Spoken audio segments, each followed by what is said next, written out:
investigating a multi-state money laundering offence under which the proceeds of crime to the tune of rupees 2742 of 0.32 crores are derived from the illegal coal mining. This offense, this particular scam is being investigated. Yes, by us, my lord. And this you went inside. Yes, my lord. Now please oblige me by coming to page 5. Page 5. This offense is being investigated. Hi, looking for an easy and profitable monetization option with super high. Page 5, para 5. Para 5. Page 5, para 5 at the foot. During investigation, it was gathered that the illegally excavated and stolen coal used to be sold in Shakambari Group of companies. On analysis of the documents seized from the premises of so-and-so, so-and-so and so-and-so, it is revealed that so-and-so group used to receive cash from so-and-so group against sale of illegal excavated coal. So-and-so group of companies are primarily into steel manufacturing. The group is led by so-and-so, who is the managing director of so-and-so limited and is also director in other group companies. From the evidence collected by the petitioner, it is evident that coal used to be purchased by so-and-so group of companies owned and controlled by so-and-so from coal syndicate led by so-and-so. The payment for the coal used to be made in cash. The so-and-so has not complied with the summons issued for recording his statement under section 50 PMLA. The act of purchasing illegally excavated coal from so-and-so constitutes offence of money laundering in the hands of so-and-so and so-and-so. It was therefore proposed that residents of so-and-so and corporate office of Shakambari Group be searched under section 17 as they have committed an act which constitute money laundering and are in possession of records relating to the offence of money laundering. Further investigation regarding the utilization of proceeds of crime was undertaken, which revealed that the proceeds of crime generated from coal sales were utilized by sending the proceeds of crime through both domestic and international hawala.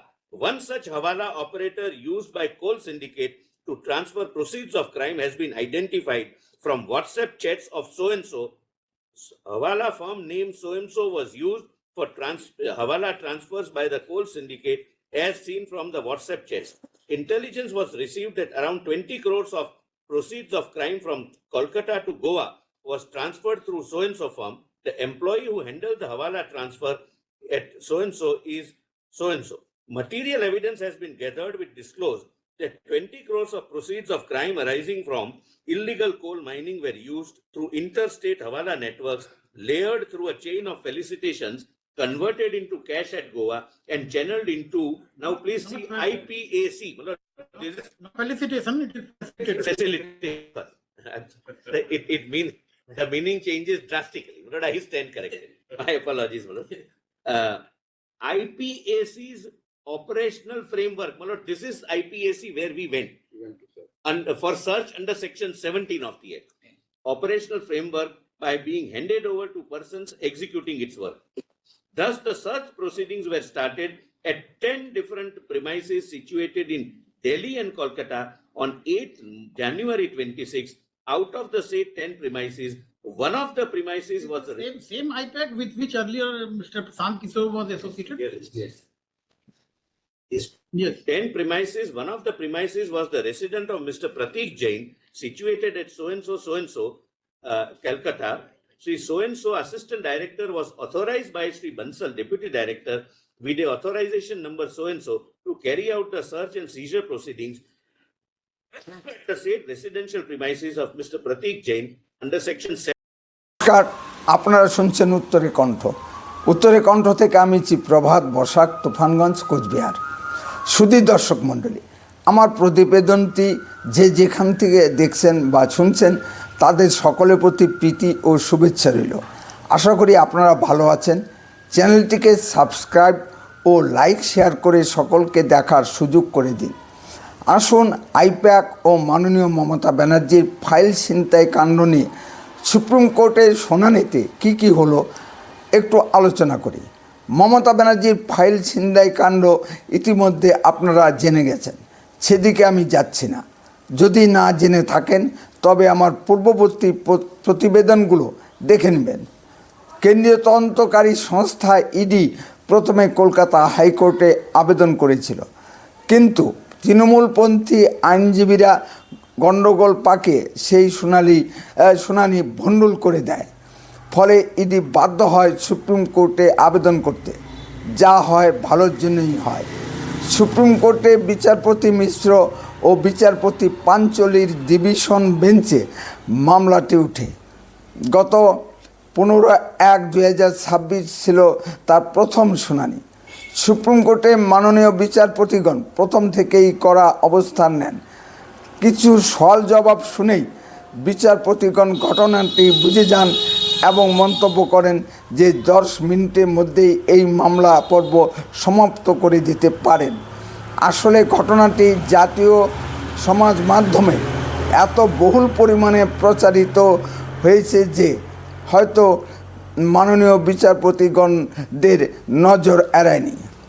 কোনো শুভবুদ্ধি সম্পন্ন ভারতীয় নাগরিক মমতা ব্যানার্জির ছিনতাইকাণ্ডকে সমর্থন করতে পারে না। Final শুনানি এখনও হয়নি। উভয় পক্ষের আরও বক্তব্য শোনার জন্য আগামী 3রা ফেব্রুয়ারি 2026 পর্যন্ত সময় দিয়েছে। বস্তুত তুষার মেহতাদের ঝড়ো ব্যাটিংয়ের সামনে বিরোধী পক্ষের আইনজীবীগণ কবির সিব্বালরা দাঁড়াতেই পারেনি।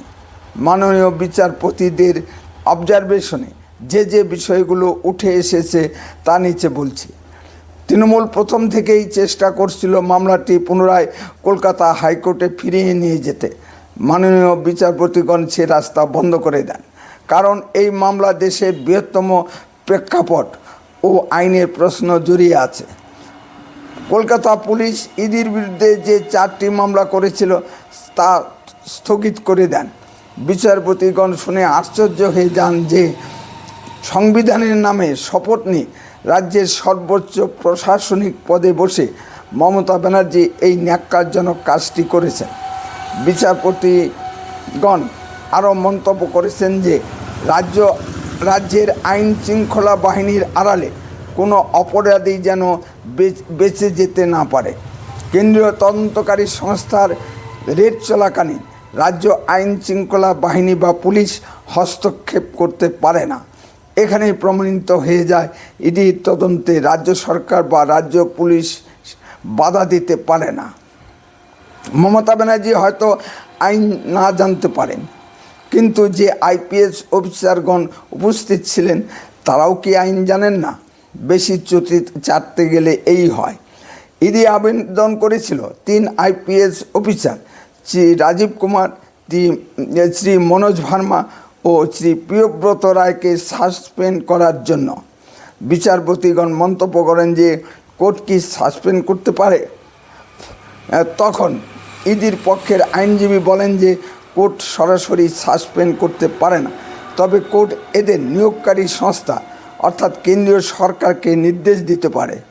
বিচারপতিগণ তখন বলেন যে এর ফয়সালা আগামী 3রা ফেব্রুয়ারি হবে। যেহেতু বিষয়টি আগামী 3রা ফেব্রুয়ারি পর্যন্ত আপাতত মুলতবি করা আছে, মমতা ব্যানার্জির ভবিষ্যৎ কী দাঁড়াবে তা এখনই বলা যাচ্ছে না।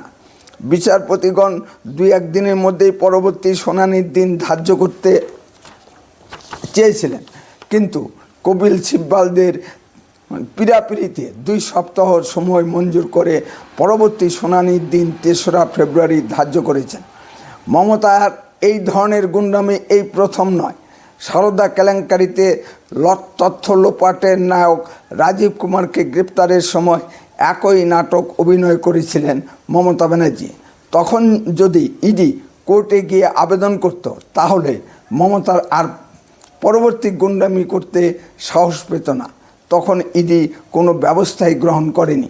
তাই মমতা ব্যানার্জির বারবারন্তর চূড়ান্ত পর্যায়ে গিয়েছে। মমতা ব্যানার্জি নিজেকে একটি স্বাধীন দেশের রাষ্ট্রনায়ক ভাবছেন। কেন্দ্রীয় সরকার বা কেন্দ্রীয় তদন্তকারী সংস্থাগুলোর দুর্বলতার কারণেই মমতা ব্যানার্জির বেড়ে ওঠার সুযোগ হয়েছে। এই মামলার ইডির পক্ষের আইনজীবী ছিলেন ভারতের সলিসিটর জেনারেল তুষার মেহতা এবং বিরোধী পক্ষের আইনজীবী ছিলেন যথারীতি কপিল সিব্বাল ও অভিষেক মনু সিংভি। কপিল সিব্বাল মমতার হয়ে এবং অভিষেক মনু সিংভি পশ্চিমবঙ্গ রাজ্য সরকারের হয়ে সওয়াল জবাবে অংশগ্রহণ করেন। গতকাল রাজ্য কোষাগার থেকে উকিলদের পিছনে প্রায় 2 কোটি টাকা খরচ হয়ে গেছে। এই টাকা কি ব্যক্তিগতভাবে মমতা ব্যানার্জির উপার্জিত টাকা, না আমার আপনার ট্যাক্সের টাকা? যেখানে টাকার অভাবে রাজ্যের উন্নয়নমূলক কাজ আটকে যাচ্ছে, সেখানে এইভাবে টাকা নয়সয় করা উচিত কিনা দর্শক তা আপনারাই বিচার করবেন। মমতা ব্যানার্জির একটা জেদের কারণে এইভাবে টাকা নয়সয় হচ্ছে। একটা কথা যে মমতা ব্যানার্জি বিভিন্ন দুর্নীতি তদন্ত কি অনন্তকাল ধরে চলবে? পশ্চিমবঙ্গের মানুষ এর শেষ দেখতে পাচ্ছে না। কবে তদন্ত প্রক্রিয়া শেষ হবে এবং অপরাধীদের শাস্তি বিধান হবে, মানুষ সেদিকেই তাকিয়ে আছে। কোনো কারণ ছাড়া ইডি আইপ্যাকের দপ্তরে রেড করতে আসেনি, বা মমতা ব্যানার্জি বিনা কারণে ফাইল ছিনতাই করতে যায়নি। বাইরের ঘটনা প্রবাহে মানুষের দৃষ্টি আটকে আছে। আসলে ইডি তদন্তের বিষয় ছিল কয়লা পাচার কাণ্ডে আইপ্যাক হাওলার মাধ্যমে 2,742 কোটি টাকা বিদেশে পাচার করেছে। এই নিয়ে ইডি তদন্তে মমতা ব্যানার্জি ভেবেছে যদি অভিষেক ব্যানার্জি ফেঁসে যায়, তাই মমতার এই গুন্ডামি। কারণ ওই সবুজ রঙের ফাইলে কয়লা পাচারের টাকা যারা বিদেশে পাঠিয়েছে তাদের নাম ধাম আছে। সুতরাং মমতার ভয় পাওয়াই স্বাভাবিক। বিশেষ করে নির্বাচনের আগে মানুষের দৃষ্টি ঘোরানোর জন্য মমতা ব্যানার্জি দলের গুরুত্বপূর্ণ নথি ও এসআইআর প্রক্রিয়ার নথি চুরির অভিযোগ এনেছেন। মমতার ফাইল ছিনতাইয়ের ঘটনায় কী শাস্তি হতে পারে? আইনে বলা আছে অন্ততপক্ষে 2 বছরে মমতা জেল হতে পারে। ইডি বা কেন্দ্রীয় সরকার কি সেদিকে যাবে? মমতার শাস্তি বিধান কি সুনিশ্চিত করবে? লাখ টাকার প্রশ্ন। দেখা যাক আইনের গতি কোন দিকে মোড় নেয়। আর আমরাও মমতার শাস্তি দেখার জন্য অধীর আগ্রহে অপেক্ষা করছি। আমরা চাই মমতার চৌর্যবৃত্তির সাম্রাজ্য ধ্বংস হোক। উত্তরের কণ্ঠ সর্বদা বাস্তব ও সত্য কথা বলে। আরও এই ধরনের ভিডিও পেতে এখনই চ্যানেলটিকে সাবস্ক্রাইব করুন। প্রথম নোটিফিকেশন পেতে বেল আইকনে চাপ দিন। আপনার মূল্যবান মতামত কমেন্টে লিখুন। বন্দে মাতরম, ভারত মাতা কি জয়।